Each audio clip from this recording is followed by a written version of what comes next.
The impact. Living in a memory.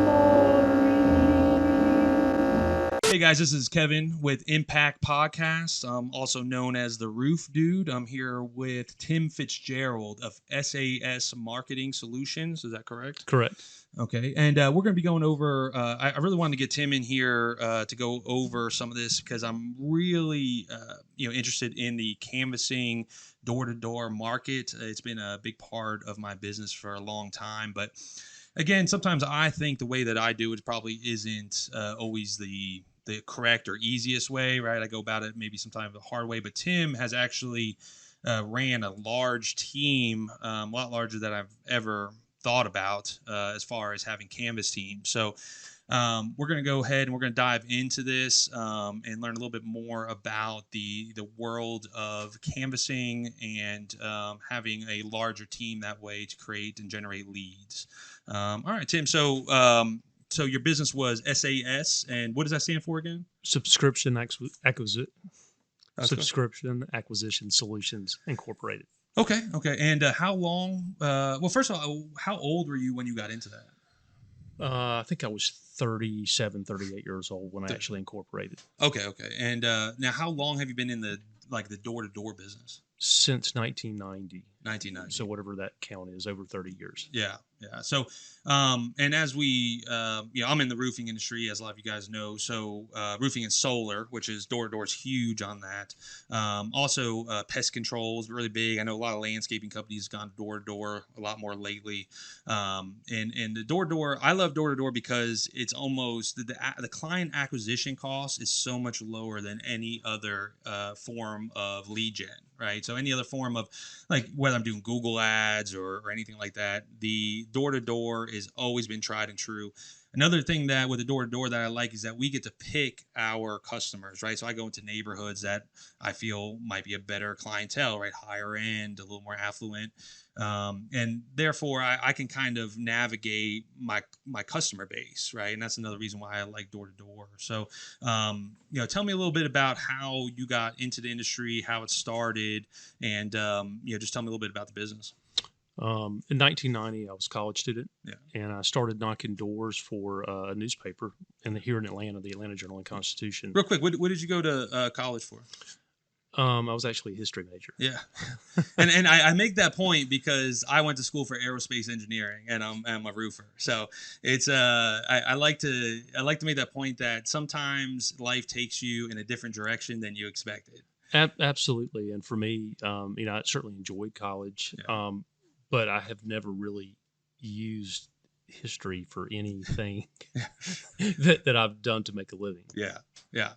And but which is common, it seems to be nowadays, that because a lot of times with the college industry, basically I call it industry because it's about making money nowadays, is that they pump you out and then you come out making $40,000 a year, or like, well, what could you do with a history major? I guess become a teacher. I just happened to have a couple of really good professors that intrigued me on history, and kind of was, because I was really undecided. Yeah. And kind of got there, but I mean, you're right. College is a business today. Yeah. And people come out making a job, $50,000, $40,000, but with a whole lot of debt. Yeah. And nowadays, especially because, and I'm a real proponent for the trades industries, because you see these guys, and again, they have a stigma of being, a trade, like, oh, I don't want to get into roofing. People think that all we do is hard physical labor every day, and really we are a marketing company, right? That our medium is roofing or our medium is solar, right? The rest of it is the easy part. The actual installation, all that is actually the easier part, right? We are not, and when I tell these people that, I'm like, hey, you're not getting into the roofing industry. You're getting into the sales industry, right? You're not getting solar industry. You're getting into the sales industry, but you're just selling solar or roofs or whatever else you're selling, and I feel the same way with with the canvassing teams or canvas companies. that's really a marketing company, and you market using bodies, not like online or anything else like that. And so you basically become a marketing company, and whatever your medium is what you push. Absolutely. Yeah, yeah. And so continue to tell me about so you were a college student and College student, started knocking doors, selling newspaper subscriptions Mm. way back once upon a time. I know if we have a young audience out there that Yeah. newspapers used to matter, yeah. and today not so much, or they don't really at all. But yeah, so I did that for 2 or 3 years and worked my way up to a team leader, which meant I had 8 guys that reported to me. Put them in a station wagon, Yeah. and we'd go knock doors. Now, did you make money off each one of those? So it was like kind of like a multi-level situation. Well, yeah, but I mean, we were working for a legitimate. I mean, I don't say that in a bad way though. I Right, say it because right. a lot of corporations are actually legit corporations are actually structured that way because it allows them to grow. Sure, quickly. sure, Right. absolutely. I would make a commission override on each of the people that worked in my van or my station wagon, whichever it may have been at the time. I was responsible for recruiting, hiring, training those people, and then strategically making a plan each day, each week to go out to your point earlier. We would target certain areas, certain neighborhoods that were likely to be readers of the newspaper product, and we would knock their doors and. Now, what was your percentage on the team? Like, so would you get an overall percentage of all their sales, or would you get like a commission off every sale, or? It was heavily bonused. I would get a commission override for every sale. I would get a daily commission override based on meeting certain productivity standards daily, and then there was a weekly goal as well, and there would be a bonus for achieving a certain amount. And it was even more detailed than that because there were different types of sales because there was a Sunday only subscription. Yeah.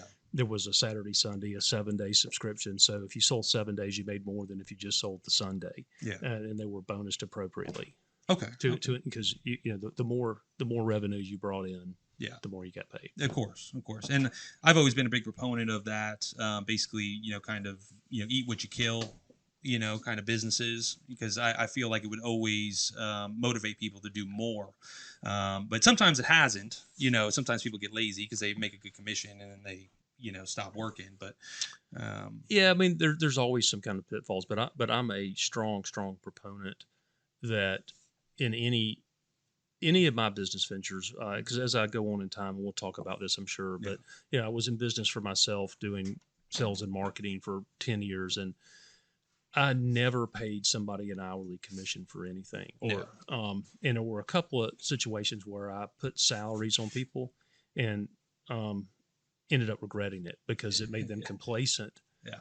And but if you go out and hunt and kill every day, and once you get that mentality, you can really conquer just about anything in business. Yeah. And you don't. I try to teach my children that I don't ever want to just say you get X amount an hour. Yeah. I don't think that's a good way to train the brain. Use it as a crutch. And actually, I was going over this with someone today. There's a newer guy who's coming on, and he's coming from a regular job where he gets a salary and everything else, and he really needs a salary to make that jump. And so I was like, man, I've been burned so many times by doing salaries. Now this guy has shown a lot of promise, so I told him that I would give him the option to have a salary with a lot lower commission, for a certain amount of time, just to try to, because some of those guys, man, nowadays, if I'm able to help those guys, kind of get to where the point where they are full commission, and a lot of times they'll stay, but it's getting through that first, 2 months. No, I completely agree. I mean, it's certainly not a one size fits all. There's different situations in life where, if a guy's used to making X amount of money, he can't quit. And I'm not talking about a teenager. I'm talking about somebody with family and responsibilities, and they want to make a transition. Yeah. You sometimes have to roll the dice and figure out a creative way to bring them on board. And it's funny though, you think that when you're hiring salespeople or commission or canvassers, commission-based salespeople, right? A lot of times, sometimes you think one person might be better than the other, like someone with a family, right? And I've had good luck with those guys because they have responsibility. But then also, I've had some younger guys who just have so much energy and are so excited about being part of an organization, making money.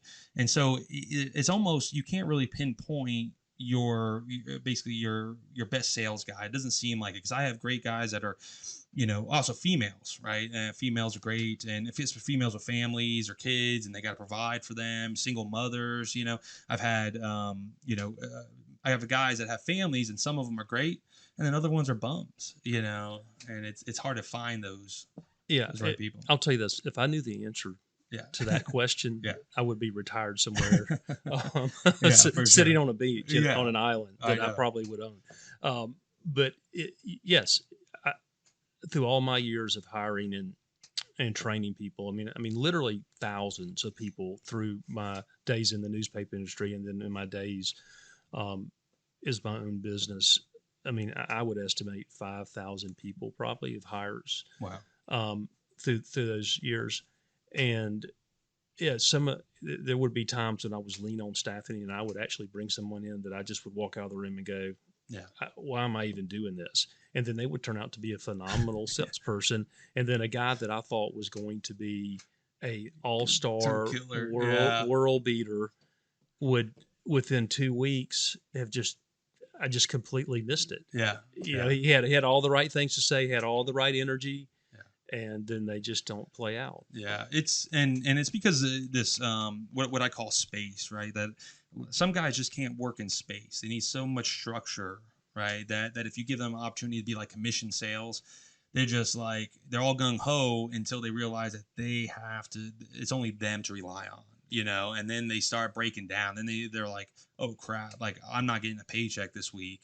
And it's like, I got to go out and I got to kill something, right? I got to go out and get a deal, and then they start freaking out and then they end up leaving.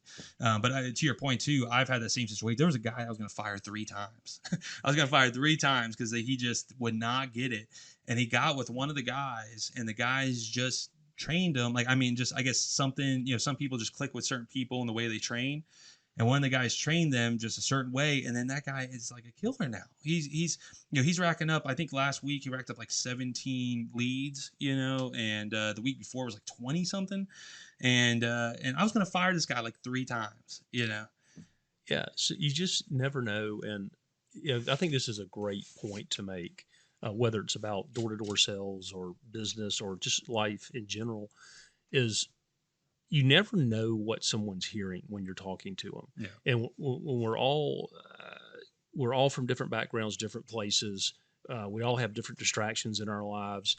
And to your point, he finally got with one guy and it clicked. Yeah. And maybe part of that was, how long was he with you before it clicked with this guy? I mean, he was with us for probably 2 months. So we had 2 months to kind of get a feel for the industry. Yeah. Because I would use this as an example. You remember sitting in the class at some point in your high school, junior high, and you started a daydream, and the teacher called on you and said, "Hey, are you listening?" Yeah. Did you say no? You immediately responded yes, even though you weren't listening. Yeah. And I think that when you're talking to people, they're going to always yeah.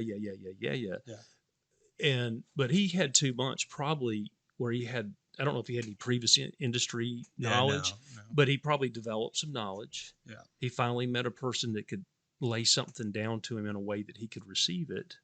Yeah. There's just so many variables, but I just think communication. I used to do a thing when in a training class. I would do it different ways, but I was in a class in Austin, Texas, for the newspaper there 10 years ago probably, and I was trying to get a point across of what I'm kind of stumbling about now, trying to say to you is that you just don't know how somebody else views or hears or what they're thinking. And that's important when you're at a door. Yeah. To communicate with that customer and to kind of drive that point home. This particular training room that I was able to use, I used it several times, had a very strange door lock. And people would fumble with it. They couldn't get in and out of the room. And it befuddled me to the point one day I went over there and finally figured out how it actually worked. Mm. And I had this training class, and I had 10 different people walk over to this door. 2 or 3 of them would just yank and get frustrated on the door. One of them immediately figured out exactly how it worked, and it was not a normal way. Yeah. It was how his brain worked. And other people, anyway, but they all had a different approach. It was kind of like that game where, as a kid, you'd sit around a table at church or kindergarten, and I would tell you, whisper something. And by the time it gets back around, it's completely different. It's completely different. Yeah. But it's just to make the point is, you got to talk to everybody differently, where it's someone you're training or someone at the door, because you just don't know what they know. And I think in the roofing industry, so many people have no idea about how insurance works. And they think you're coming there to get them to try to spend $12,000-$15,000 to replace their roof that they think is perfectly fine. They have no idea that they may have a legitimate insurance claim to pay for 85 or 90% of that roof. But if you don't know how to break that down and explain that to them quickly before they lose interest and close the door.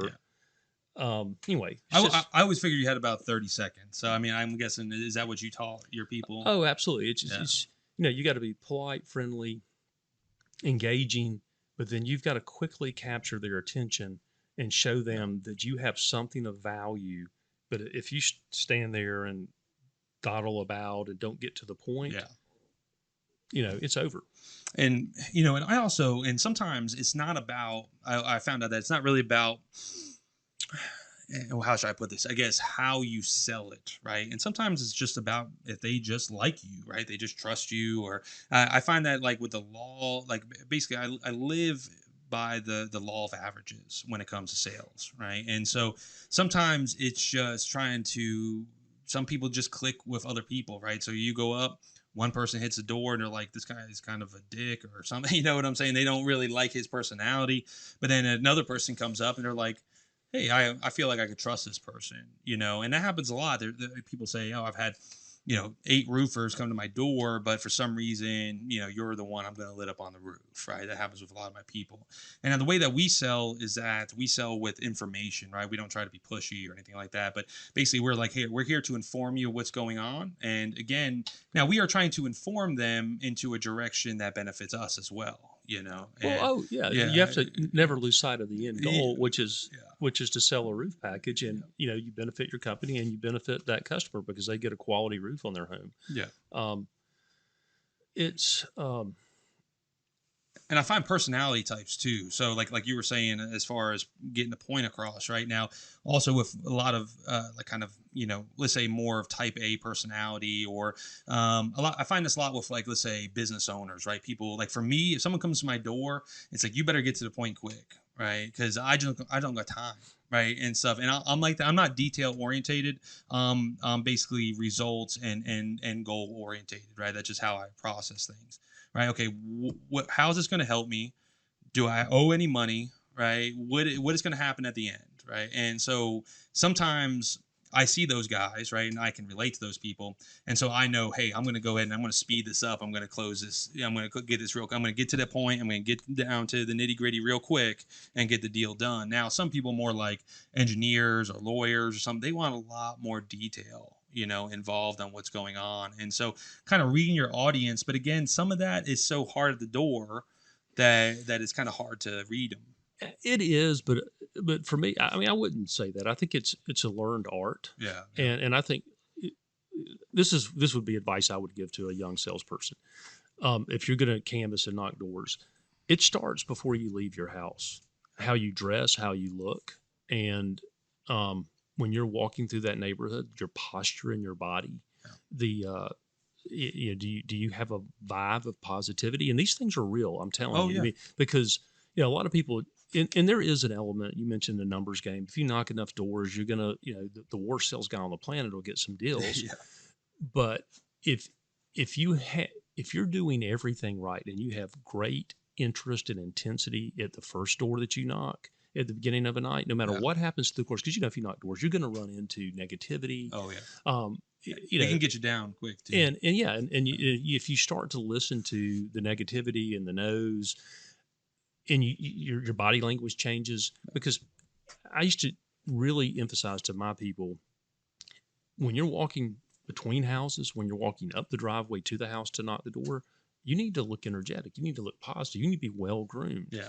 And because people are aware, especially now with these Ring doorbells, they see you coming. Yeah. Oh yeah. And so they're making a read on you before you ever knock the door. Yeah. And that's an important thing of how you carry yourself. And you should be looking for clues. You talk about what kind of person are they? How are you going to relate? Yeah. Bumper stickers, kids' toys in the yard. I mean, these should be obvious things, but they're not. They're obvious to you and me. We've been doing this a long time. So anyway, It was always college teams for me, right? Because we're here in Georgia, and so we get a lot of Georgia Bulldogs, right? So I'm actually not a very big sports guy, right? And now I played football and I played sports, but I don't really follow it, right? So I spend my weekends with my children instead of watching, football. But what I would do is I would get the highlights from the college games, from the Georgia games and stuff. So when I seen that, I had something to talk about, right. with the homeowners when I went door to door, and it would often work, and also what I tell, and you're talking about the posture, what I tell all my people is that you can almost outconfidence any lack of knowledge that you have, right? And I even had a guy who he started. And you know how these guys get. They're like, yeah, I got it, let me go, right? And then they go and they start taking off, and doing their own thing because they're energized, right? They want to get some deals closed, and which is good. That's what we want. But he didn't know all the parts of the roofs and stuff, right? And he's like pulling the customer out, talking about drip edge, and it wasn't a drip edge. But the customer didn't know either. But he sounded so confident that the customer was like, yeah, okay, you're right. Yeah, go ahead, man, get up on my roof, And that's what I tell my guys, like, just be confident, right? Even if you're wrong, most customers don't know. Now, if you run into a contractor, you're going to have a problem, Sure. Yeah. Knowledge is power. Yeah. But confidence at the door, or confidence in anything in life, Yeah. Is important to success. I can't tell you enough about if a door-to-door person dots all the I's and crosses all the T's, and it takes a while to learn all of those things. Yeah. It's like I said, from noticing the bumper stickers, being able to talk a little bit about football, being able to talk a little bit about politics. Yeah. Be careful with that one. But but just being well-rounded. Yeah. And like I said, from your grooming, everything about your approach professionally, how close you stand to the door when you knock it. Make sure you always stand to the side of the, back up, give the homeowner space. Stand to the side of the door where it's going to swing open. Yeah. So when they crack that door 12 inches and stick their head out, you're looking at their face and you're not trying to, because you don't want to move around in position. You want to position yourself right. And you say, the details matter. Yeah. And it's the difference. And it's the difference in getting 3 leads versus 6 leads, doing everything right at every door with the same attitude and energy all night long, and believing that because of your mindset, your knowledge, and your efforts, you can influence outcomes at the door, that it's not just luck, and it's not. Yeah. And then being mentally tough enough, I can't tell you how many times I've hired a salesperson that's come out for 2 or 3 weeks and they've been awesome. They were awesome. Yeah. Right out of the gate, selling with guys that have been there a year, right on their heels.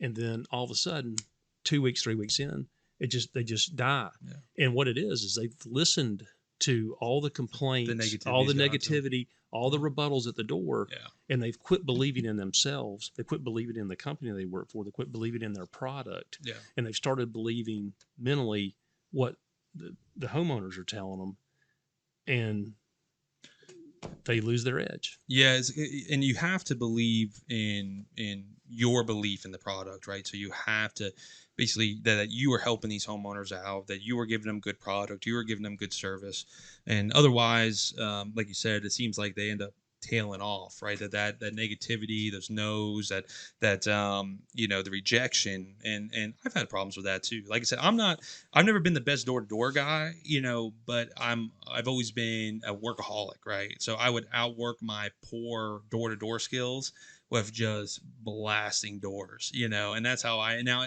over time I got a lot better at it, and sales was because I was a field guy originally, right, out in the field actually doing installs on different exteriors, and so the sales side wasn't natural to me, right, but I had knowledge, and so that helped me at the door, right, but my main thing was like, hey, I just knew that if I can do this, I can keep hitting doors and work through those rejections, which I had the biggest problem with personally. That eventually I would become a better salesperson. I would hit the numbers I needed to hit, and that's what happened after a while. The negativity, the doors, it becomes just background noise. When they're getting angry or not nice or anything else, it's like not even a thing anymore. Let me jump in on that because. Yeah. Because we're sending a message out here to people that may have never knocked a door. And certainly there is negativity with with some homeowners, but 2 points to make. One, you can control that. Yeah. Not 100%, but if you knock 50 doors in an evening between 5:30 and 8:30 p.m., if you talk to 50 people, 2 of them are going to be pretty rude. Yeah. 2 or 3 of them are going to be overly polite and nice, like your grandmother going to offer you a Coca-Cola or a bottle of water. Watch out for those. Yeah, and they're not going to buy anything. Yeah. But they're just going to be nice. Yeah, You know what I yeah. mean? And then everybody else is somewhere in the middle of that. Yeah. What I call fence. They're sitting on the fence. Yeah. And so I'd like to get this message out to any young aspiring salesperson is you can't control those 2 people to get mad. And by the way, you're an uninvited guest at their house. Yeah. They didn't ask you to come. So, just beware that if they want to be mad, they can be mad, and don't take it personal, and de-escalate it as politely as you can, and move away, and don't take it personal. Go on. And just like you're not going to take it personal when 2 people are really nice to you. Yeah. But those people that are sitting on the fence, they're in their house watching the Braves game. They're in their house helping their kids do their homework. They're in the house cooking dinner, whatever. And the charisma and the energy that you bring to the door is going to pull them to one side of the fence or the other. And you really can influence that outcome. Yeah, no. And so you can have an experience in my experience in doing it. When I knocked doors, I had, a great experience at probably 60% of the doors. I had a negative experience, not because of me, but because of that person. Yeah. At 5% of the doors, and the other people was just it's kind of lukewarm, and I would do my best to warm them up. Yeah. Yeah. So it's the power within your mind. Yeah.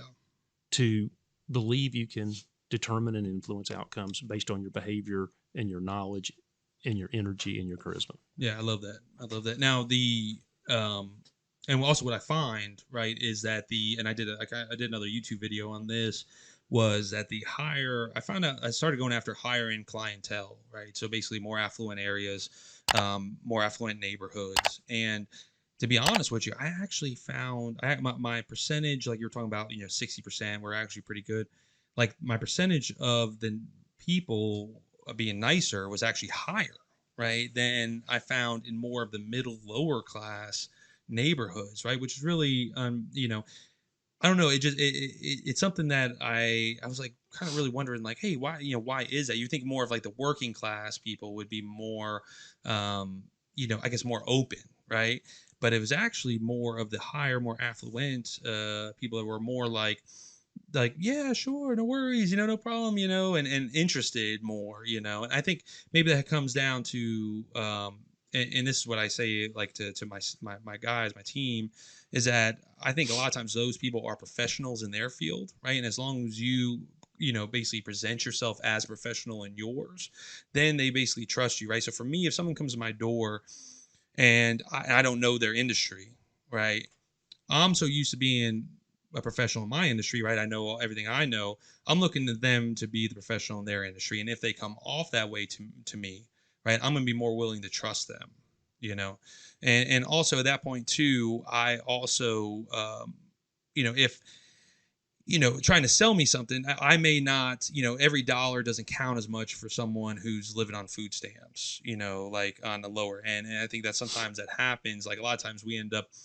people end up taking insurance checks and everything else on the lower, basically the lower end, kind of middle, lower end class, and I don't mean to be, it kind of sounds a little more controversial, but it just seems to be that way, Sure. And when to kind of clarify to someone who might not, when you say take the check, I mean, they would, have a claim award and then keep the money rather than replacing the roof, because financially for them, it makes more sense, at least in their mind, to not replace their roof and use that money towards other challenges in their life. Exactly. And I understand that, and I respect that, because sometimes, they have things that are more important, especially stuff with their children, anything else, right? And that's none of my business, Sure. Now, and I just see that more and so that's why we focus more on the higher end neighborhoods, because there's a lot less of that. Also, again, the people are more willing and open and warm, I feel, in those neighborhoods, because they've also been through some of these situations before. They kind of know how to navigate, some of this, having sales guys come to them, talk to them about things, going through the insurance claim process like we do in the roofing industry. They just seem to have a little bit more knowledge, and therefore I think they're less skeptical as well.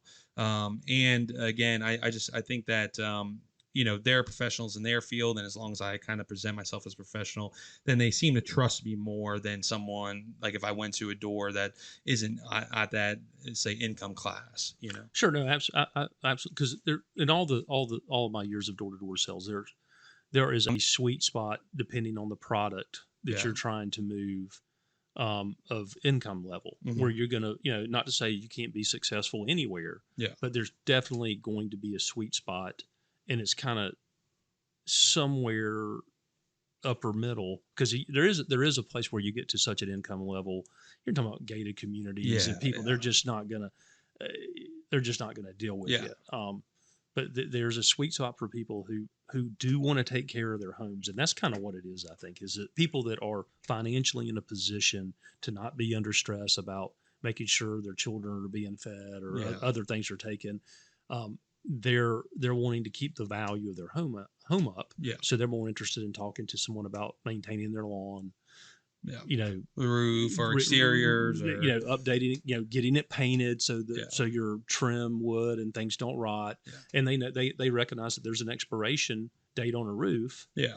and it's probably in the back of their mind they know at some point they've got to do that, and Yeah. here's an expert at my door to talk to me about it. Yeah, and we had a hailstorm or whatever, and then they seen it, and so it's a lot of times then they're more open to that, especially because like you said, they want to make sure that their home is taken care of because those other littler things that are taken care of for them, right? The stuff that they typically don't have to worry about as far as just like feeding their family. Yeah, and they know, generally, that they've probably got a few $1,000s for deductible, Yeah. and like I said, that they know there's been a windstorm or hailstorm. They're seeing this as an opportunity to get their roof replaced for all the money they've paid to their insurance company through the years. Yeah. Yeah. And they can afford to come out of pocket on a deductible. And hey, here's a good opportunity and time, place to probably take care of the roof. Okay. Yeah. No. And yeah, I mean that makes perfect sense. And so really, what I wanted to dive into, going back to now your team. So when you went, so you were working for someone else, was that correct? And then you opened up your own. business Correct. doing I was in the newspaper industry for 15 years, working for here in Atlanta for Yeah. the main newspaper.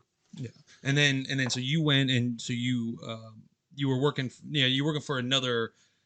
Basically door-to-door company because you said you were a manager, and then did you go and open up your own? Or? Well, when I was at the newspaper, Yeah. I started out, as I mentioned, knocking doors when I was in college, Yeah. and over that 15-year period, I worked my way up, and then actually So you're working directly for the newspaper then? directly Oh, as an okay, gotcha. employee at the newspaper. Gotcha. And worked my way up through the ranks. And the last 3 years there, I don't remember what the titles were, but Mhm. basically the last 3 years there, I was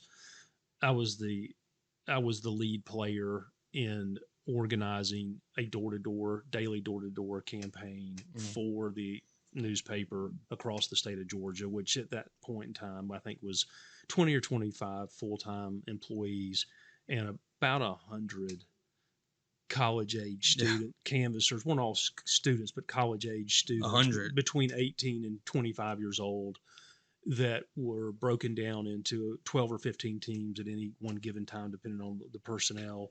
Would load up in vans and strategically go out and knock doors every day. So those basically the salary staff, right? Those or the full time. You're saying that those were the crew leaders. Those were the team leaders. Team leaders, and they were full time, but they would have a reasonable salary, but were heavily incentivized on top of it For their team production. with their team Yeah. production and Yeah. commission. Yeah. Yeah, and then and so most of the actual canvassers, they were, you said, basically college age. Yes, and that worked really well. This was, between, like I said, 1990 and 2006, before the internet changed the newspaper industry, Yeah. which kind of changed this business model. But student loans really made it harder after probably 2010 to get students to work, and that's not a shot at students, but Yeah. but from in the years that I was really heavily into it, um, between 90 and 2010, you could find all kinds of students to work. Yeah. And they made great door to door canvassers. And it was a perfect fit because they could work part time. They could control how much money they made. Because, most people in college want to wait tables because they could work for tips and make more than, $8 an hour back in those days. But you could go out on a given night if you were an aggressive, good salesman and make, as much as $300 in a day. Oh yeah. Knocking doors. Yeah, and that's what, our canvassers now, I don't know how much you guys were paying back then. Nowadays, usually industry standards anywhere from $60 to $100 for an actual lead where we're getting up on the roof and closing it, Now, basically, a lot of times in the roofing industry, a lead just consists of us being able to do an inspection, and then the sales guy is usually who closes it after that point. And then so if they get us on the roof and it's basically a qualified roof, like not a roof that's only a year old that they've, they just kind of picked the wrong neighborhood, then they get that regardless of if the sales guy closes it typically. Like back then, what kind of commissions, like what were they looking at as far as per, deal that they were doing then? It was somewhere between $15 and $25 an order, depending on what they sold. Gotcha. And like I said, it was never just a straight commission. It was always layered into, if you did 4, you probably got $15 per sale. If you did 6, it probably jumped to $20 per. Yeah. It was always pushing you to do more. So the more you sold in a given day, the more you made. Yeah.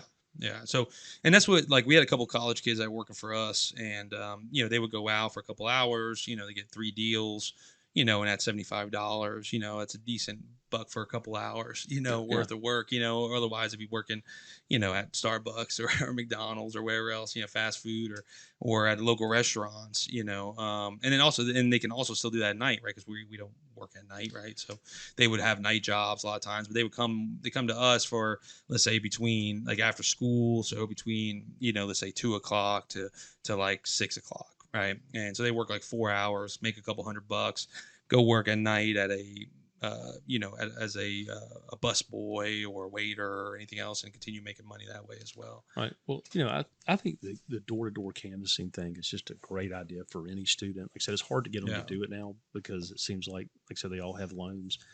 But the experience of walking door to door, dealing with rejection, being able to be mentally tough enough to continue through the doors, and then how lucrative it can be if you really want to learn, and somebody would hitch their wagon to, there's hundreds of roofing companies that canvas, but just somebody like you that really understands that model, I think they can do themselves. They can make a lot of money in less time. They can learn great people skills. And I'm gonna be careful here. I'm gonna sound like the old get off your lawn guy, but I worry about. I have a son who's a college freshman. I have a daughter that's a sophomore in high school, and I watch them interact with their friends and this younger generation. But they're so busy looking at their phones, they don't learn to communicate very well. Yeah, and they communicate through text messages very rarely, and they don't do well talking to strangers. And I think anybody that would canvass door to door is giving themselves a leg up in the world, because no matter what you decide to do, even if you become an accountant but if you canvass door to door while you're in college, you'll become a people person. You'll learn how to identify different qualities in people, personality types, and it is I'm telling you, it will catapult you forward. Because I won't bore you with this, but no, for sure. With people that worked with me and for me through my years, running canvassing teams, I could go down a list of 25 of them that are multimillionaires, that are independent business people. And if you talk to them, because I have, and they'll all tell you that their training and knocking doors as a college student is what propelled them to their ultimate success as an entrepreneur, for sure, independent business person. Yeah. The toughness, the drive. So there's a lot of value in that. Yeah, and I wish that, like I said, I got into the actual, physical installation side of the businesses early on, and I wish someone had pushed me more towards that way, because once I got into the actual sales industry and I was doing, like, it increased my just overall sales knowledge and talking to people by like 1,000%. You know, I mean, you learn so many skills, improv, basically improv on the spot. You know, people, say things, you got to figure out how to rebuttal, and so just learning how to talk to people and, learning how to, basically getting that mentality of I can go out and I can make it happen regardless of anyone else, right? So if I need money, I can go out, I can go hit doors today and start making money. Absolutely. Yeah. Absolutely. And think about the freedom of that. If you're a student, or even if you're not a student, if you work during the day or whatever, or you're an aspiring entertainer, artist type person, the because they're largely working for commission, they can come to someone like you and they can say, okay, I want to work Tuesday and Thursdays and Sundays. Yeah.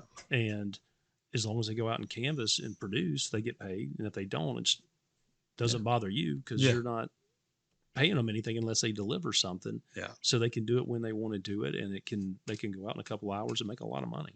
Yeah, and that's the problem I find is just that some of them, like the one, like they'll go and they'll kill it one week, and then next week then they don't end up producing much, right? And that's when then they start getting discouraged, and then you start having issues with that negativity creeping in, and that's what the issue, one of the issues that I find, and then so I gotta, we gotta kind of get them back up and going. So usually we put them with someone else who kind of is keeping that energy that you're talking about, Yeah, in my experience, like I said, you'll find an individual, and maybe I kind of didn't state that.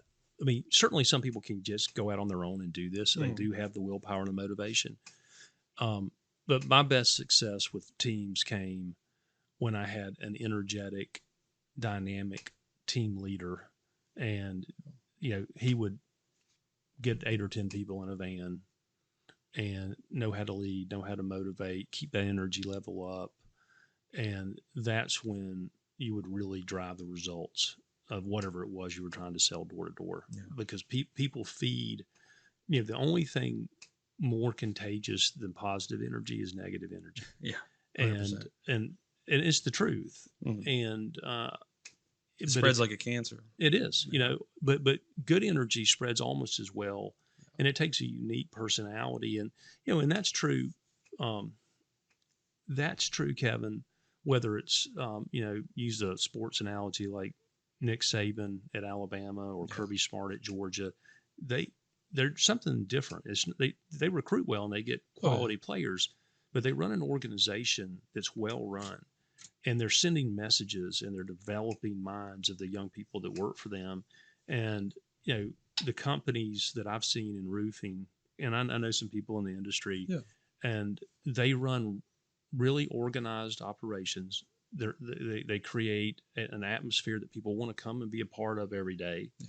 They make it competitive, but not to the point where it's cutthroat and people don't feel good. Don't want to compete. Don't feel good. Yeah. Where they're beat down. But people love money. But I'll tell you this: more than people love money, they love being a part of something that's real. That where they feel like they're in a good place, that they can trust the people they work for or the people that they play for if it's a sports team, and that they're really cared for, and that they're they don't get coddled. They're held accountable. But they're appreciated. They're appreciated, but they're held accountable at a level, because people, a lot of people would argue this, but they're dead wrong. People love accountability if it's done the right way, because it's whether they're, and I've done my son in sports, and I just watch coaches, the good coaches, they hold the kids accountable, and you would think it would make the kids mad. No, they love it. They gravitate to it, and it just in a different way as you get older. You want to be a part of something that's productive and good, and you want to have accountability from the people you work for, but you really desire it yourself. Yeah, I think accountability that's not not being talking down to them, right? And so that's kind of how I've done it, as far as trying to make people accountable, but in more of a positive way, and try to talk to them like, hey man, like I see you're doing great. I see your numbers, but I feel like you can make it to this, and I expect this from you, next month, these type of numbers. Oh, absolutely. Culture and accountability is a wonderful thing when it's done right. And you kind of hit on something there. You as a business leader and the people that are your leaders in your business, they need to hold other people accountable in a fair way, but it needs to be more than just a verbal thing. Yeah. Because, and I know you do this, but it's just good to have it out there that when you say, okay, Tom, you did great in your sales this week. I'm really proud of where you are, but I think if you pushed a little harder, you could go from 15 a week to 25, and think about what that means in your income. But here specifically is what I mean you need to do to push harder. You need to work one more day, or you need to stay focused for the full 4 hours that you're canvassing each night. I've noticed that if you don't start fast and get a couple of leads early, you start to lose your energy. And they need specific details about how to reach the goal that you're pushing them to. So, I mean, that's an important thing, because I've seen so many people through the years just talk a talk and tell people they want them to do this or want them to do that, but they don't give them the tools or help them see the path. Well, and man, and like I said, that's why I wanted to have you on, because like I don't know everything, of course, right? So like even like that's going to be a big nugget that I'm going to take away from this, because I don't do that like I should, as far as breaking it down for them. Now, when you had 100 people, how do you now? Are you relying on basically those managers, those team managers, to break that down for them, or are you going to talk to all these people doing it? Well, at that level, you can't. I always tried to be as personable with every. I would try to talk to my next in line guy the same way I would talk to the newest sales rep on the team. But when you've got an organization of 100 people, this. There's only so much time in a day. So my focus would become more on the team leaders and continuing to remind them and teach them to do the things that, and this is something this is so important too, is that I learned so much from the sales guys that work for me and the team leaders. And usually the leaders were generally good sales guys. But the great sales guys usually didn't make good leaders. That's funny. I had the same thing. So you kind of want you kind of need a little bit of a business management / sales guy to be a team leader. That's a whole nother. We could have a whole nother conversation about. And I have the same issue that my top guys, right? You put other guys with them, and they just swallow those other guys alive. You know what I'm saying? And because they're like, get out of my way. I'm getting my sale. Whoever's in my way, even if it's part of my team, I don't care, right? So I would say this. And on top of that, I found that a lot of really, really good sales guys, they come by it so natural. They can't articulate what it is they're doing. Honestly. And through the years, what I'd learned to do is I would go, when you talk about, there's 100 guys, I would pick out, obviously I would look at reports daily and weekly, and I would know who my top 15 performers out of the 100 were. I would know their names, and I would spend more time with them because I'd want to learn from them. And I would go sit down and buy them lunch, talk to them, and ask them what they do. And they would eat every time, they would teach me something like, wow, never thought about that. That's why you do that. But of most of those guys, they would just tell me what they do, and I'd have to listen, and then I would really kind of have to explain why to them that was working for them. Does that make sense? Because they didn't understand why it was natural. So naturally. So I would learn from all of these guys, and then I would go back and I would make notes, and then, obviously had an outline for a training program. And I would, some of these guys, I would almost verbatim, with their permission, record their presentation.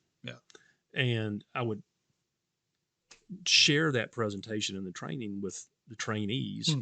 But I would also articulate, when I said, I would ask the question, when he says this, why does that matter? Why is that different than saying it this way? Try to give you an example. You'd have a guy that you'd get to the close, and on the newspaper thing, you would actually have to collect the money that night, whether that was a credit card payment or cash or a check. and you'd have guys, tell, give their little newspapers pitch, and they get to the end and say, and they would get hesitant, and they would go, do you want to put this on your credit card? Yeah, that's the worst time to start yeah. backing out. And and they would, but it's all in how you say it. And Yeah. It would be like, hey, and I would teach people, say, look, they would say, it'd get to the end and it'd be uncomfortable. And I'd say, well, listen, why don't you just say it like this? Mr. Smith, I just need to get your name and address right here. We had a little form. Yeah. This is back when carbon copies or went electronics. And what's your address? Da, da, da. We can get it started for you this Sunday. All this is true. It's just a better way to say it. We get it started for you this Sunday. I've told them prior to that, we would have told them how much it was going to be per week to get the newspaper. We didn't talk about whether they were going to buy it for 3 months, 6 months, or a year. Yeah. But we would talk about what it was per week.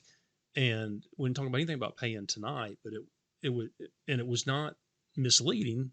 We talked about what it cost. We just didn't get into those details yet. But I would get their name and address filled out, get them to sign it, and say, I can start it for you this Sunday. Did you want me to bill this to your MasterCard or Visa? Yeah. And saying bill rather than charge. Yeah. Yeah. It's a small thing. Yeah. Makes a difference. But people rather hear you say bill. Yeah. Because it sounds like it's over there. Yeah. Down the road. Yeah. And, doesn't sound like it's immediate, like they got to come out of money right out of their pocket right now. But we're all kinds of little nuances like that. It's not what you say, it's how you say it. Yeah. Yeah. Or it's probably both. It's what you say and the best way to say it. Assuming the sale is a huge part of what I train my people, the confidence of just, and again, it's not, what I tell my people, it's about having, again, you don't have to have all the answers, right? But when it's time to close, just having the confidence to really like turn that paper around, turn the tablet around, and just give them the pen and just have them sign it, and that's kind of how we do. Like what we ended up with, thinking, okay, we go through all the process, warranties, everything else like that. We flip it around, and then we just tell them, oh, just go ahead and sign here, and then we basically just sit and wait. It's like, and then we stop talking. Right. And then it just gives them the opportunity. Then it's like, okay, it's my turn to pick up the pen and sign, and that seems to work out well. But I've had so many issues with guys throughout the years where that's when they start getting hesitant. Like you're saying, they're like, do you think you can go, you want to go ahead and sign it tonight, or you want to go ahead and sign it today, or do you want me to come back and so we can sign it? And then every time it's like, it just goes south, so you got to have that. Here it is. I presented it to you. I'm the roofing company for you. I'm the solar company for you, whatever you want. Here it is, signed, so we can move forward. And it's like you're kind of presenting that in that type of light, and that usually ends up, then they're just like, okay, and they pick it up. If you give them all the information, you give them the facts, you'd be 100% truthful. But then if, and it sounds maybe harsh to some people, but the bottom line is it sells. You then you ask that customer to buy, and you ask them with confidence, and then you don't say a word. Yep. And you transfer, because if you start to talk or get squeamish, you've transferred the power. Yeah. And again, I'm careful with that talk, but it's a real thing because I don't want us to come off as we're power playing. No. Pressuring people into sales, but that's not pressure though. It's not. It's just, but if you don't ask for the business and ask for it with confidence, you're going to walk away from that door. They're going to make you come back and waste time coming back, or the next roofing company is going to stop by. Yeah, and they're already informed, and that guy's a little better sales guy. Yeah, he's going to close it. Oh yeah, it's going to be his roof, and you've lost your opportunity. Yeah, 100%.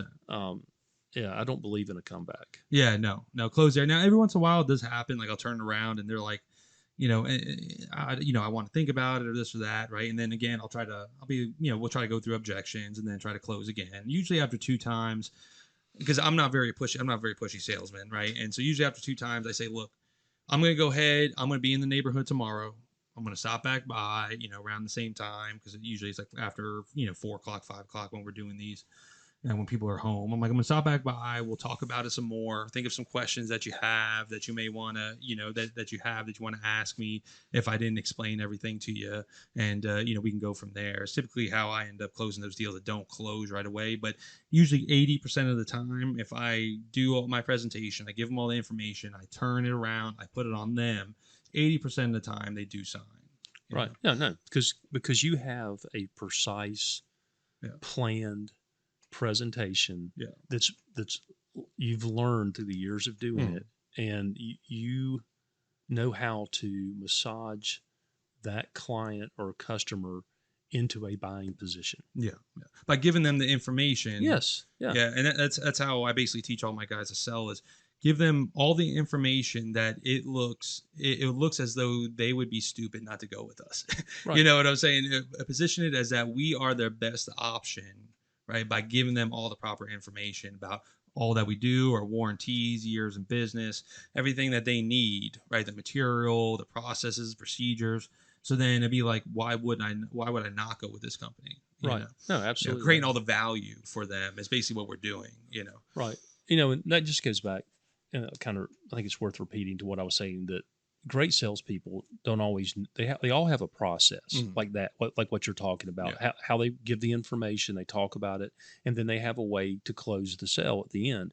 And they may not be able to break that down and articulate it. So I would say to you, as the business owner and the trainer, or the person that's going to be in charge of the training in your operation, you have to have someone that can articulate the steps of that process and teach it very over and over and over and over again Yeah. to your salespeople, to the ones that it doesn't come natural to. Yeah. They need to know, some people need to know why they need to do it Yes. and Yeah. how they need to Yeah. do it, where, some natural sales guys, they just know Yeah. they got to present it, get it, and then close it. And some people, like a lot of military, right, that have worked for us in the past, they don't need to know why or how. They just need you to tell them to do it. You know, Yeah. it's like those guys, I need you to do this, go to the door, do this. And they're just like, okay. And they just do it, right? They don't ask questions. They just do it, you know? And so there's these different personality types, especially as my companies have gotten bigger, is that having to navigate these different personality types. And I was talking to someone about this the other day about these expectations, right? It's like you have these expectations that people are going to understand these things like you know, but they don't, you know, like we were talking about earlier. People all learn differently. Some people connect differently, where they absorb that knowledge differently than you may, right? But you have this expectation of almost like, why are you not getting this? Like, why are you not doing it? And to your credit, saying that about, sometimes these people just need to know how or why, what's the reasoning behind it, right? Why am I doing it this way? Because then they can better understand the process. Yeah. I used to give a talk in my sales trainings, and I haven't read it forever, so I'm not going to try to go into it now. But it was what I refer to as mental paradigm. Yeah. And paradigm is kind of a code of accepted standards. You have to look up in Webster to get the right definition, but it's an accepted set of steps or processes for any type things. Usually more applied to something in the world of science. Science, yeah. But I talk about it in the mental sense, is that everybody's mental paradigm is different, and it's made up of two things, and I'm not a psychiatrist, but it's what you've been exposed to in your life, how you were raised, what you were raised around, and what you've seen. And everybody's mental paradigm based on that information. And I guess it's really three things. And the third thing being whatever your natural genetic makeup is. But some people set limits in their mind on their success, on what they can or can't do. And it's a combination, again, of what they've been exposed to, who's led them, who's encouraged them, who's not encouraged them, what they've seen, what they've done, and what their natural aptitude is for accomplishing something, or level of confidence. And I used to have this articulated and broken down better, but that's a powerful thing, because like I said, you get somebody from the military, well, they've kind of been programmed to just take an order and execute it. Yeah. Which I love, by the way. So any military that want to come work for me, please. Yeah. But I found, I think this is worth talking about. We touched on this at lunch the other day, that, sometimes people, some of the best salespeople I ever had were people who were, 18, 19 years old and came from a difficult family situation. Yeah. And they had to, since they were 13, 14, 15, fend for themselves. So they were much more, I don't want to, street smart, street savvy, but they were hungrier, and they didn't come from a lot of opportunity. So when they came to work for my business and they had an opportunity to make more money than they've ever had any other way, and all they had to do was go talk to people to make it and be convincing, they just had so much more drive than, because you would think, you meet a guy from a middle upper income family that's a college student, clean cut, but everything's been handed to him. Yeah. so sometimes he would be a good sales guy, but he also a lot of times would be just kind of soft, and he just wouldn't want to have to grind. He didn't have the to get- hunger. he did, yeah, he wasn't as didn't have the hungry. hunger, So again, I don't want to get too much out there in kind of crazy space about the mental paradigm, but reckon what's going on in somebody's mind and connecting to it helps you make the sell at the door. Yeah. But it also helps you as a business owner know who to hire or who to try to hire, and then how to communicate to them in a way that they can understand it. Because the more you understand about what they do or don't understand, or how they're wired genetically, by what they're naturally given, you can then start to give them the tools to get them to do sales in a way that works for them, because it's not a one size fits all. No.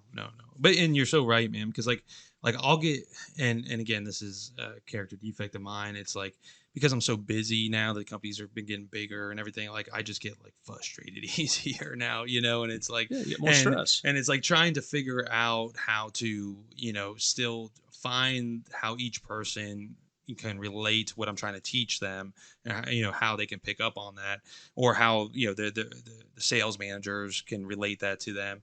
And then it's like, why don't you have this by now? And again, that's I got to take a step back. With you saying that too, it's like I got to take a step back and realize again that everyone is different. It's not one size fits all. And sometimes that happens with me where it's like, we're just go, grind. And it's like, come on, pick it up. It's like, let the baby bird fly out the nest, and if sink or swim, kind of situations. And it's like, I gotta take a step back sometimes and realize that it's not like that, that, hey, I gotta really, try to really take some time with each person individually to really figure out how the best way they're going to sell, and how they can basically, how I can communicate better to them to where they were comprehended better, Right. And, as a older business guy, and you're at a point in the growth of your business with so much opportunity. You're gonna, I'm a sports guy, so you got to hire good coordinators. Just like the great football coaches, they have an offensive and a defensive coordinator. You got to have somebody on the operations side that can lead your operations people and break it down to people, because you're to a point where there's not, you can't touch everybody. You want to touch them as much as you can. For the first time this year, we have people working for me that I have never met. And so it's so you've got to invest your energy into whether that's 5 or 10 people management that lead down, and they got to be great people, but you have to be able to get into their head about what they need, where their patience needs to be with developing a sales guy, and bringing him along and recognizing what he or she needs, and because it's not all, and to stay positive, but hold them accountable, but in a way that they like the culture and they want to be a part of your team. And that's and putting all those pieces together, why running still like the day to day, can be a little bit difficult, right, to make sure that all the managers. So we're working on that, and we're getting to that point. I want to go back though too. So you had 100, basically around 100 people, sales canvassers, working for you. You said you had about 20 managers. I think you said right, 20 man. Okay, so you're rocking, you're rolling, you're killing it. You're out there slinging papers, right and left. And then I'm guessing the papers again became kind of a antiquated analog situation. Sure. Right. And so then you transitioned out of the business. Is that when you transitioned out of the business? So yeah, I kind of saw the writing on the wall in 2003. As the internet was changing how information got out, and and again, for people who are not old enough to know, there were cell phones, but there weren't the handheld computer that we have today, and texting. You just I had that Nextel, the one that was like plastic, the flip phone. The flip phone, Nextel, but you couldn't effectively text, and all that technology wasn't there, and sharing photographs and all the things that we do now. I could go on forever about that. So, but I left the newspaper in 2006, went to another industry and did sales, erosion control sales. And had a nice little run there for a couple of years. But the newspaper reached back out to me after about a year and a half after I left, and they said, "Look, we're going to outsource the sales department because financially it made More sense. Made business sense Subbing to out. the corporation to pay someone to do it as a subcontractor rather than an employee. There was a not have to seg- worry about benefits, not have to worry about insurances. exactly those sort of things. employee payroll tax. Yeah. So there was a and the newspaper at that point was starting. They were feeling the effects financially of the internet, so they were looking for ways to save costs. So I had a conversation with them, and it made sense. So I incorporated, and I had a really nice run for about 8 years. Yeah. Doing what I had done internally as an employee, not just for the Atlanta newspapers, but like I said, I incorporated, and I did it for newspapers from Texas to Ohio, the Carolinas, and Georgia, and had a really nice business. And I couple of I rolled the dice thinking that the newspaper companies were going to, I knew the print was going to die. I mean, that was a no-brainer, but I thought they were going to be able to transition themselves into being relevant on an app on your phone. Yeah. And that didn't happen, unfortunately for me, or I would still be somewhere knocking doors selling. So that happened. That combined that it became harder and harder to get labor. Mm-hmm. Guys door-to-door guys, because to what I mostly attribute that to student loans. That students didn't need to work; they could get a loan. Because with the loan, now a lot of people don't know with the loan they actually get like living expenses. with the loan, and they were just on Easy Street, and you can remember being in your late teens or early 20s, and just one party, man. Where your mindset hang out with your buddies. You got free money. What you interpret at the time is free money until the bill comes due 4 or 5 years later. Oh yeah. And you're making $40,000 a year, and you got this $300,000 bill. Good luck. You paying it. They're going to be taking it out of your Social Security check. Or some politician will just wipe the slate clean eventually. For you. But so the combination of the newspaper not really evolving into except for a couple like the New York Times, I think is relevant as an app, but most newspapers just didn't happen. So I had I rode that industry till it finally died, and here I am on the other side, just back in sales for another distribution company, and it's going well. I really like that opportunity. In the roofing industry, which is how we encountered one another. Now, I'm really curious, man, like, because you had this operation, it was going good, you're in different states. Like, my mind says, like, let's just pivot and conquer all these other industries, and so if, like, let's say you came to me, let's say it was now and you had that same business. You came to me and said, hey, man, I can get 20 guys trained up for your business right now, right? I'll get them out there. We do all the back end work. We train them. We just plug your name and your information in, right? And you can get me those deals. I couldn't pull out the money fast enough out of my pocket for you. You know what I'm saying? And so my entrepreneur mindset says adapt and pivot into a different industry. But again, I think we had talked about this before. There's a little bit of burnout there, which I've had too as well, and I've expressed that too in certain industries. It's I'll probably be brutally honest on the answer to that question. I lost a lot of money. Yeah. So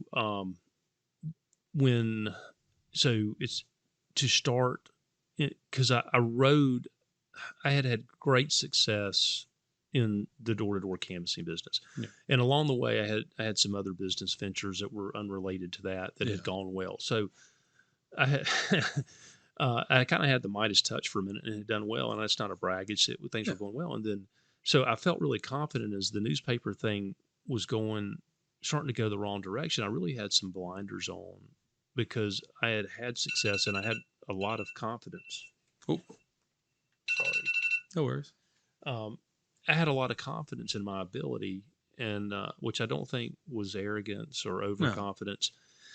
No.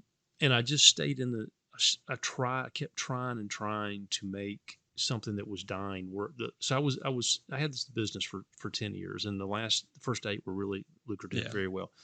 But I let a lot of money get away the last 2 years, so I didn't have money to reinvest in something. Yeah. And when I got to the end, it was difficult because I didn't have a lot left. And financially, and fortunately, my family, we had to make some transitions in schools, and Yeah. it was pretty heavy, and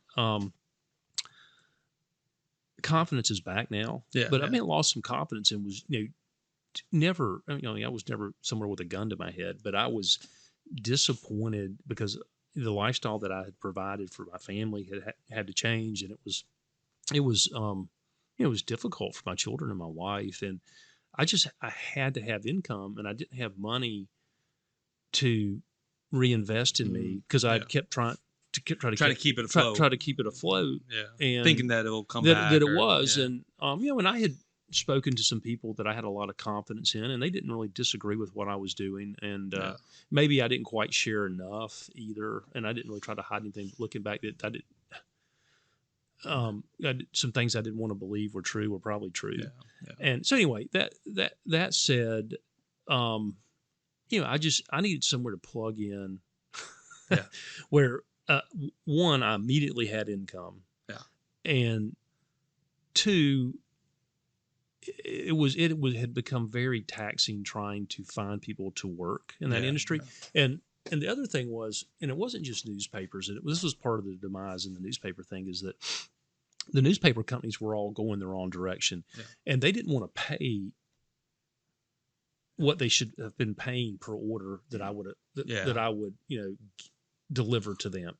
And I did talk to some other businesses, and I actually talked to a roofing company. Yeah. And this was back probably 2015, Mhm. but the money that they were willing to pay was not enough for me to trust, Yeah. with not having very deep pockets, that I could make it work, because it's the one thing that I find a little challenging about, and you can rebut this because you know more about the roofing door to door than I do, but is that every single house is not necessarily an opportunity. Where when you were selling a newspaper, because a lot of people didn't subscribe, almost every house that you passed. So, but when you've got to go, the thing that I saw challenging then about trying to become just a roofing company, canvassing company, Yeah. was on the money they were willing to pay me. I didn't feel like I could get a guy to enough opportunities a night Yeah. to pay him enough to keep him to stick, and I just didn't want to go through.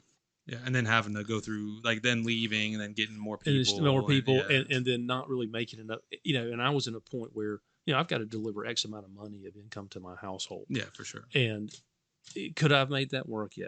Yeah. I don't have any doubt I could have, but I needed more secure margins in it, and obviously the roofing industry is thriving and growing, and it's an exciting industry. I mean, I love what I do now, and there are just so many people like you. Yeah.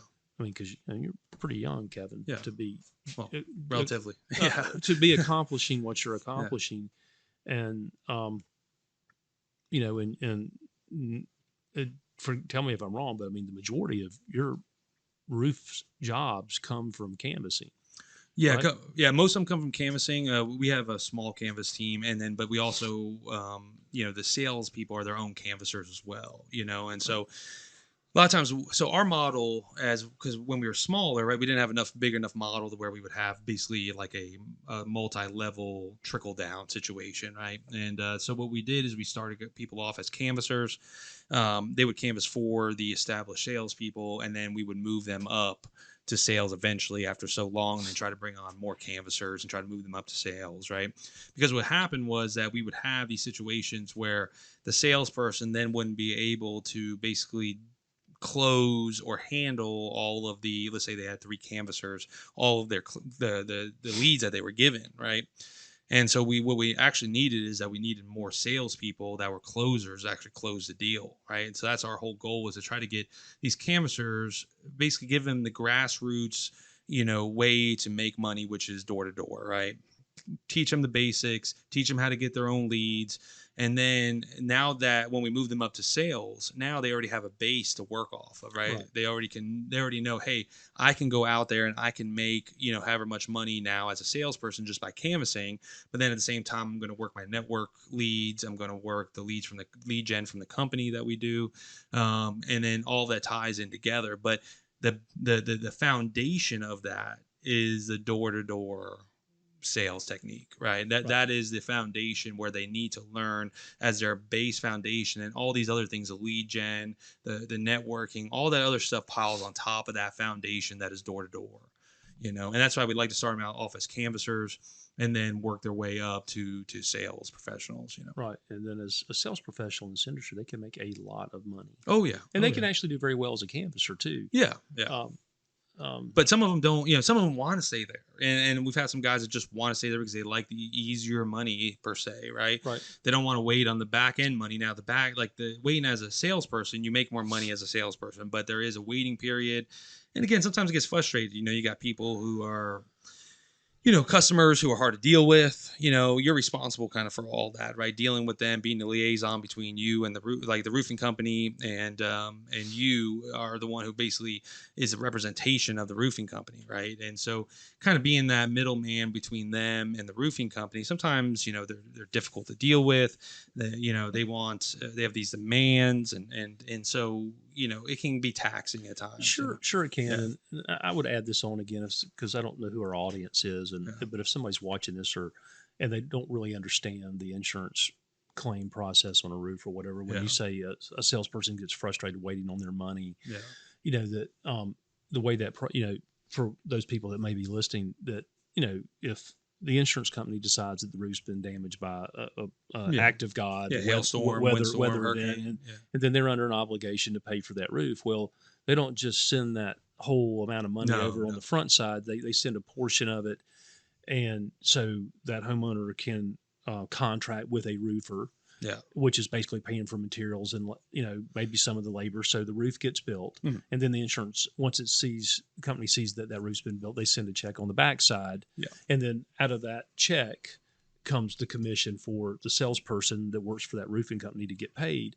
And so if anybody doesn't really understand that, that's kind of how that works. I think that's probably worth breaking down. But and that process can take anywhere from 4 weeks, the total from start to finish, to 3 months sometimes. Right. But I would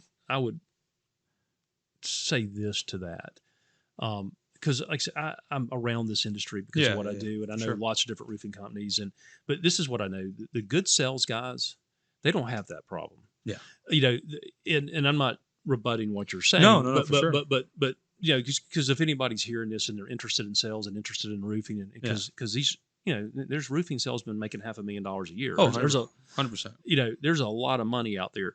And plenty of them just comfortably making $150,000 a year. It's a nice living with a lot of freedom and free time, spend time with their children. But the ones that are in trouble and frustrated because they're waiting on a check to come in, are the ones that aren't grinding enough. They're not disciplined enough 100% to stay, to keep a steady flow. And they get a couple, and then they stop. Then they kind of take a little break, and then all of a sudden bills start being due, and they've got a couple in the pipeline, but then they got to go back out and they got to basically start all over again. Yeah, no problem, man. Go ahead, get that. I'll kill that. No worries.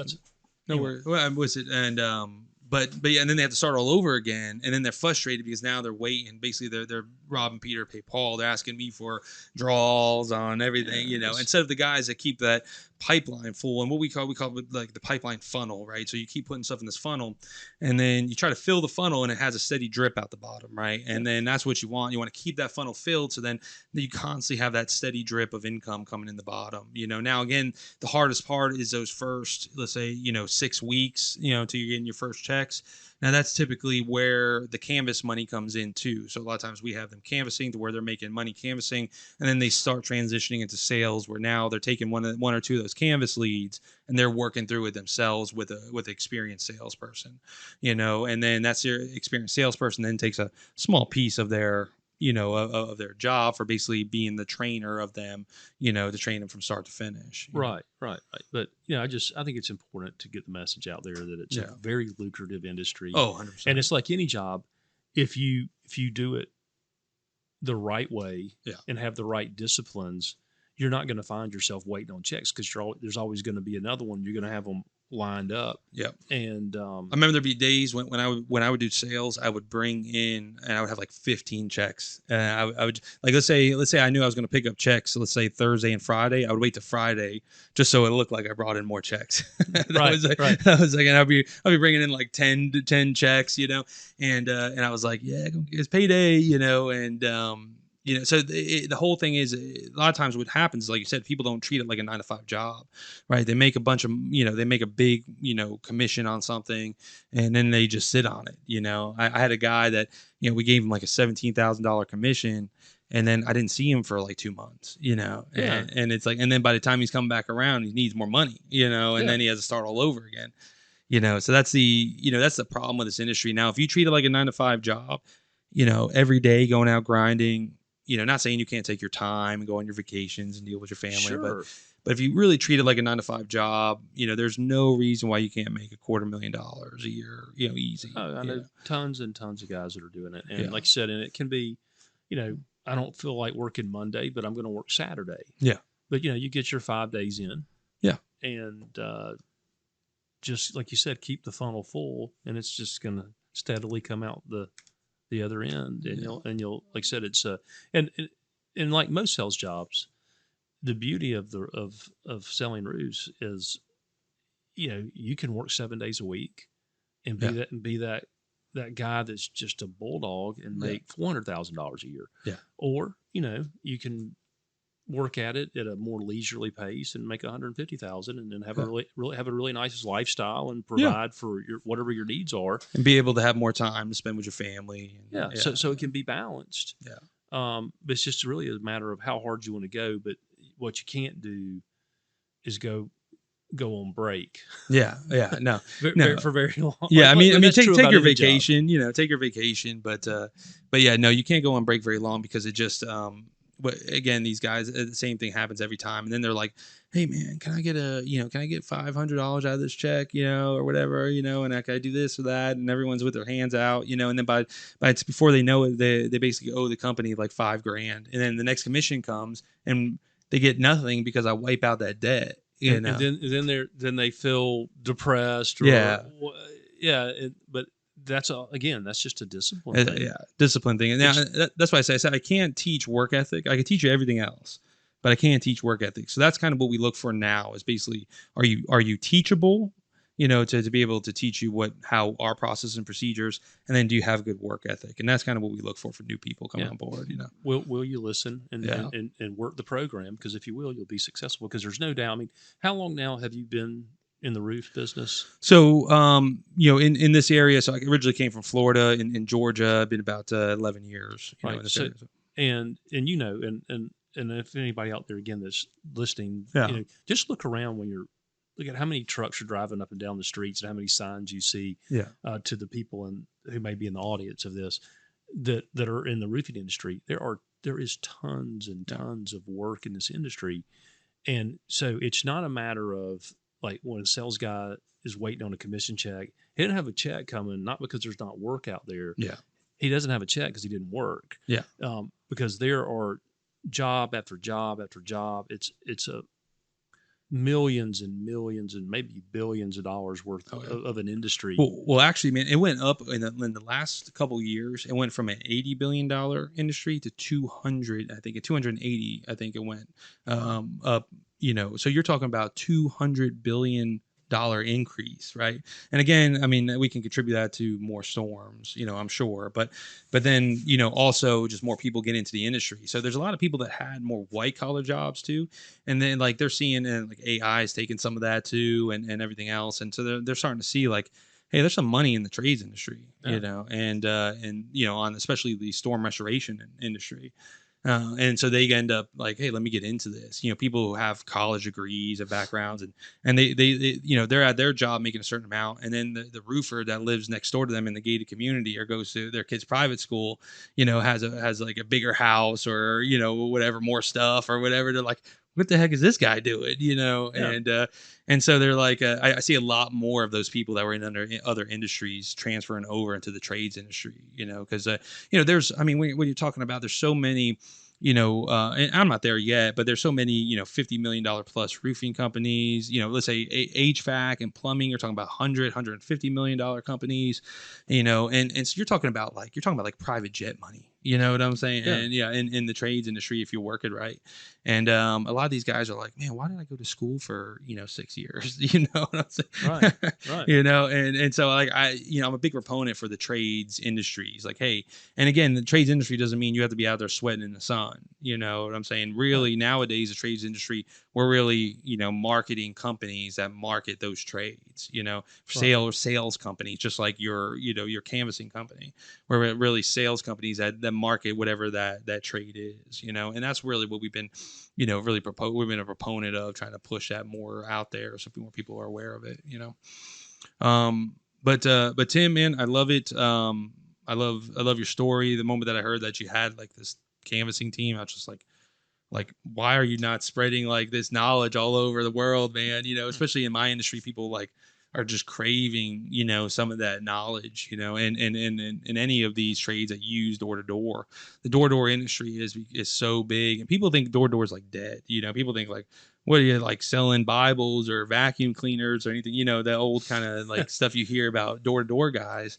But it's door to door has been one of the greatest things as far as awakening me to sales that I ever had in my life. Right when I started hitting doors, it taught me more about how to deal with people, like we were talking about earlier, how to sell to people, just how to talk to people. I was typically more of an introverted, kind of extrovert with my friends, introverted. And, out in the field, I would talk to homeowners about the process, and I would talk to them about, about the product, right, and how the installation goes. But I never really talked to them about the sales side, right? And so when it came to that, I was always a lot more introverted. And it really brought me out into more of an extroverted position, and it taught me how to talk to people. And basically, if you can learn door-to-door sales, you can sell anything. You can sell anything, but you'll communicate better with friends and family.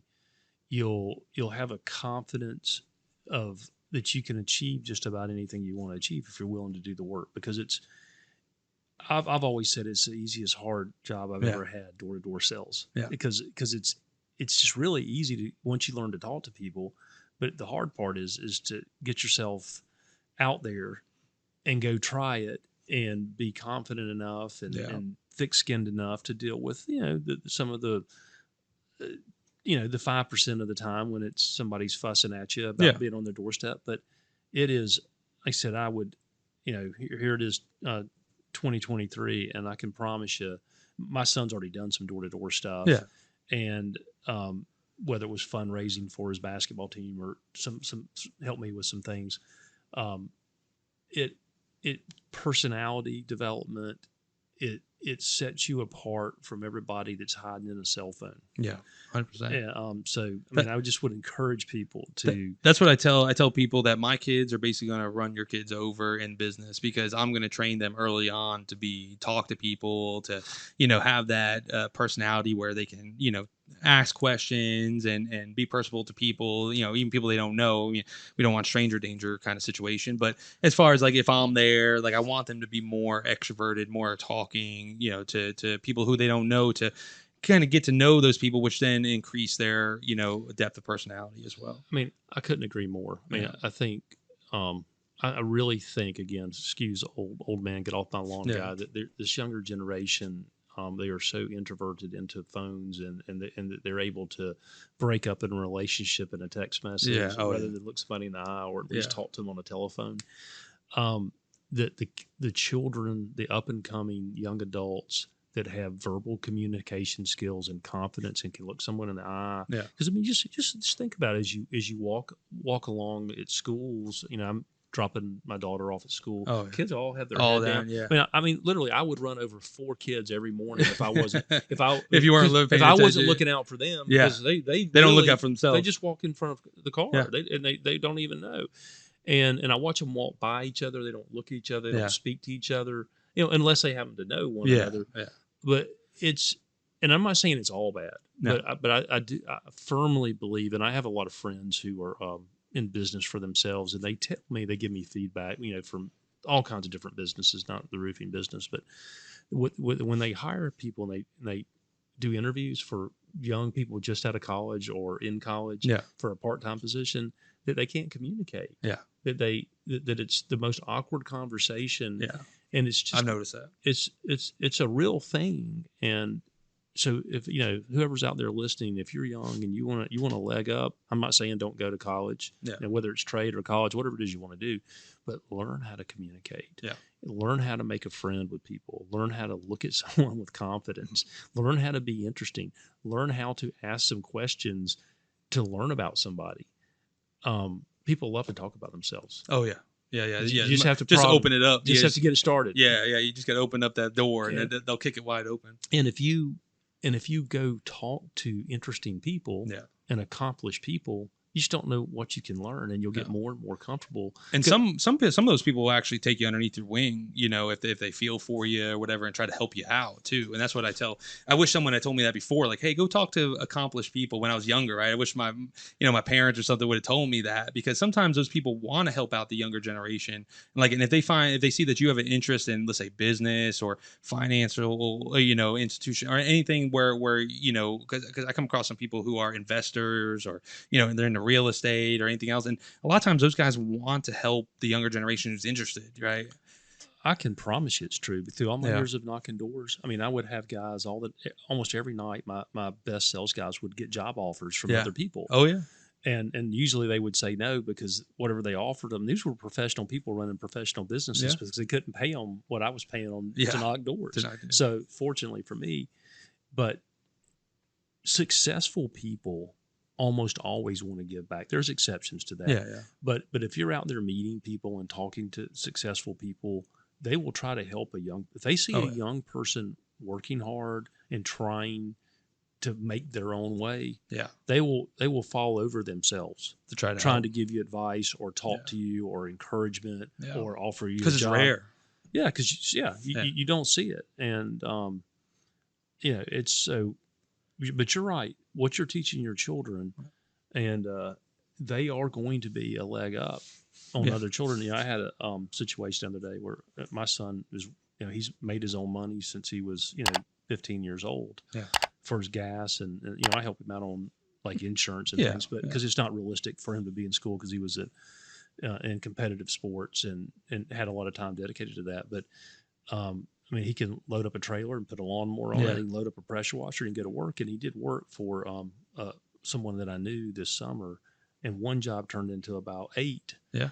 And this particular lady, she owned rental properties, and she called me and said, I've had all kinds of young guys that I've tried to use the last few years to, whether it was put down pine straw, pressure wash a driveway. And I'm not just trying to brag on my son, but I was hard on him. And she's like, he came and met me. He looked me in the eye. We talked about the job. He gave me a price. He told me when he would be here. And He he showed up on he showed time. up. Yeah. And she goes, like for all of us things happen. There was one time when he was behind schedule. He texted me and apologized and told me when he would be there, and that he was sorry for being late. And then he showed up, but the communication was there, Yeah. and the work ethic was there. And she goes, every other teenager that I've used have just been awful. Yeah.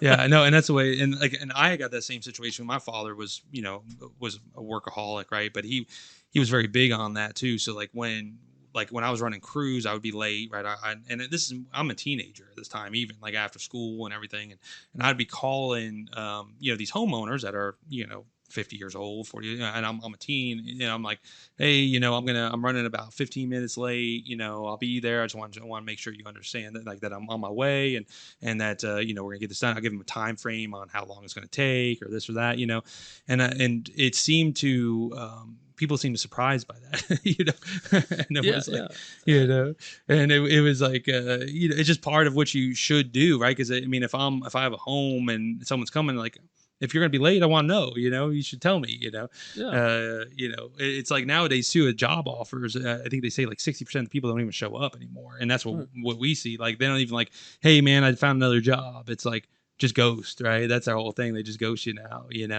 and don't even call and say, hey, I want to, maybe we can meet up another time or something, Yeah.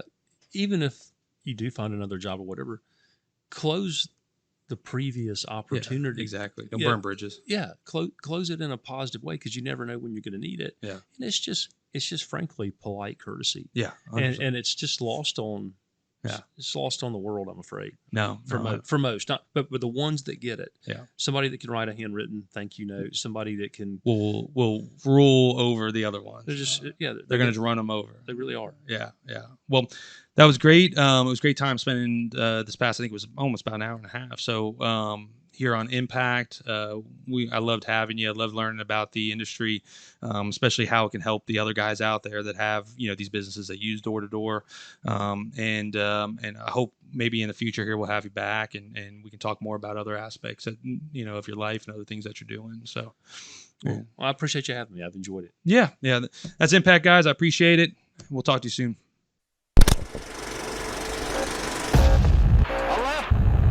The Impact